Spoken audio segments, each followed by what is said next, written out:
तो नेक्स्ट हम जाते हैं क्वेश्चन नंबर 12 की तरफ।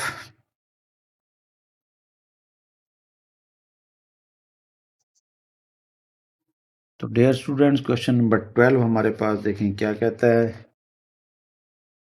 v varies inversely 1/r³ and v की वैल्यू 5 एंड r की वैल्यू 3 है। यहाँ से हम k निकालेंगे पहले, फिर v फाइंड करना है जब r 6 होगा, और फिर r भी फाइंड करना है जब v 320 होगा।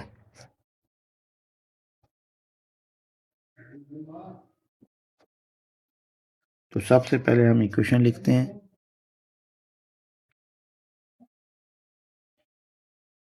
v varies inversely 1/r³। v की वैल्यू 5 दी हुई है और r की वैल्यू दी हुई है 3। नेक्स्ट वो कहते हैं जी v मालूम करें जब r क्या हो 6, और फिर r मालूम करें और v क्या हो 320। तो डियर स्टूडेंट्स, उसी तरह हम करेंगे। पहले k मालूम करना है हमने। v is equal to k/r³। तो यहाँ से देखें v की वैल्यू 5 पुट कर दी, k वैसे का वैसा, नीचे r है, r की वैल्यू 3 का क्यूब आपको पता है 27 होता है। 27 इस तरफ ले मल्टीप्लाई होगा तो k आ जाएगा हमारे पास 5 7 35, 5 2 10 प्लस 3 13। k की वैल्यू यहाँ से निकल आई 135। अब हम दोबारा v मालूम करना है हमने। या ऐसे समझ लें कि इसका ये एक फर्स्ट पार्ट होगा, ये सेकंड पार्ट भी है। तो v हमने पहले निकालना है, इक्वेशन वही लिख लें आप लोग। v is equal to k/r³। तो v मालूम करना है, k हम पुट करेंगे 135, r की जगह 6 पुट करना है यानी 6 का क्यूब।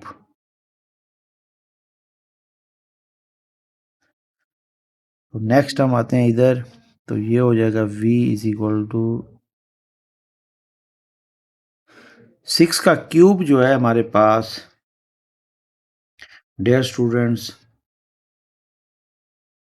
6 6 36 को दोबारा आपने मल्टीप्लाई करना है 6 से, तो ये हमारे पास आ जाएगा 36, 3 कैरी 6 3 18 21 216। तो आपने यहाँ 216 पुट करना है। ये देखें तो ये कटता भी है आपस में, 3 के टेबल पे भी कटता है। ये 3 4 12 3 7 और 2 45/72। फिर मज़ीद ये कटता है 9 5 5/8।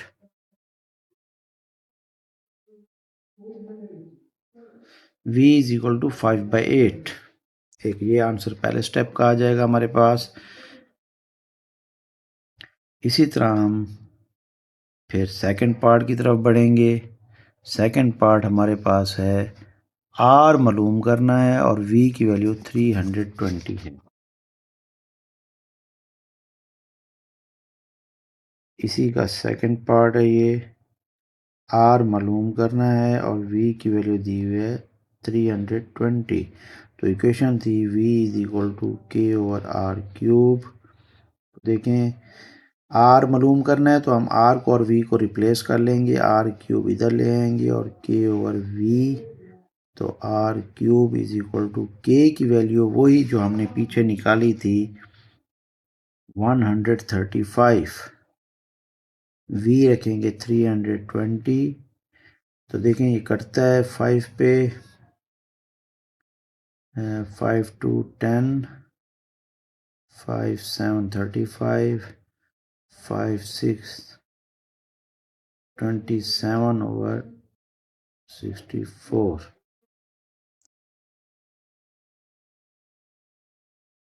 देखें अब यहाँ पे हमारे पास, क्योंकि हमने आर क्यूब मालूम करना है, तो हम दोनों तरफ क्या ले लेते हैं, क्यूब रूट ले लेते हैं।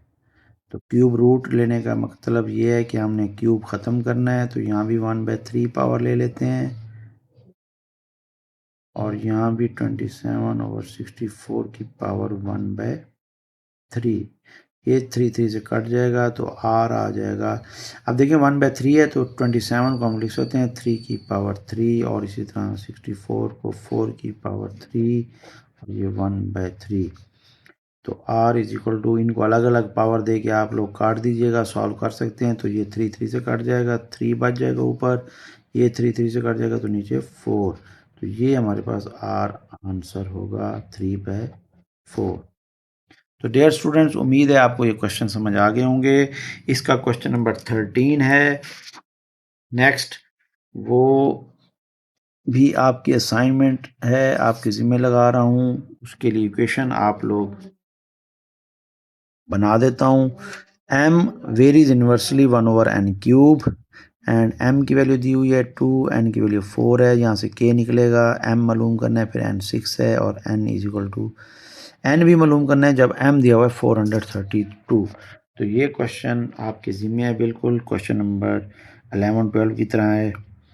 तो ये m वेरीज इन्वर्सली 1/n³। तो यहाँ m की वैल्यू दी हुई है 2, जब n क्या है 4, यानी इस 2 और n 4 को इस्तेमाल करते हुए आप इसमें से k निकालेंगे और उसके बाद फिर आपने m मालूम करना है, यानी ये समझ लें पहला पार्ट होगा, इसमें m मालूम करना है और उस वक्त n की वैल्यू है 6। फिर सेकंड पार्ट भी है इसका जिसमें आप n मालूम करेंगे, उस वक्त m की वैल्यू आपके पास है 432। तो इक्वेशन आपने वही बना लेनी है, मैं आपको यहाँ बना देता हूँ। m is equal to k/n³। तो यहाँ से k निकालें और उसके बाद ये वैल्यू पुट करने के बाद k निकल आएगा। k पुट करने के बाद फिर इसी इक्वेशन के अंदर m भी मालूम करना है आपने k को इस्तेमाल करके, और n भी मालूम करना है, और ये आपने सॉल्व करके मुझे बताने हैं कि m की वैल्यू क्या आती है और इसी तरह n की वैल्यू सेकंड पार्ट में क्या आती है। आई होप सो कि आपको ये एक्सरसाइज समझ आ गई होगी। कमेंट्स में लाजमी बताया करें जहां आपको कोई चीज़ मुश्किल लगे, या अपनी राय से हमें लाजमी बताएं ताकि हम मज़ीद इसमें बेहतरी ला सकें। अस्सलामु अलैकुम वरहमतुल्लाहि वबरकातुहू। अल्लाह हाफ़िज़।